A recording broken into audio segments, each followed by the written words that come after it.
Welcome to my YouTube channel Sunil vlog 1916. તો હર હર મહાદેવ, જય માતાજી બધાને. તો આપણે 501 મહાદેવની યાત્રામાં પહોંચી ગયા છીએ ભાવનગર ગંગનાથ મહાદેવ. આશરે 100 વર્ષ કરતાં પણ પૌરાણિક રાજવી પરિવારના શમશાનની બાજુમાં અંતિમ વિધિ વિધાન માટે બંધાવવામાં આવ્યું હતું. અને આ મંદિર પહેલાંના સમયમાં તળાવના કિનારે હતું. હા મિત્રો, હું વાત કરી રહ્યો છું ગંગનાથ મહાદેવની, જે હાલમાં ભાવનગરની શાક માર્કેટમાં બાલા હનુમાનજીની બાજુમાં સ્થિત છે. આ મંદિરની બાજુમાં રાજવી પરિવારનું શમશાન આવેલું છે.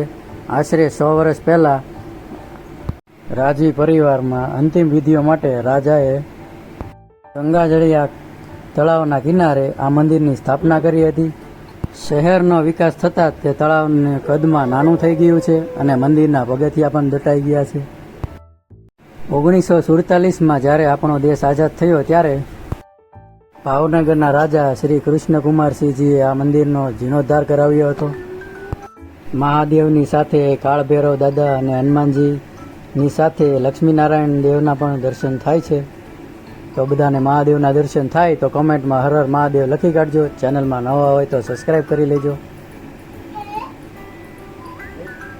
તો ફરી મળીશું આવા ધાર્મિક વિડીયો સાથે. ત્યાં સુધી બધાને હર હર મહાદેવ.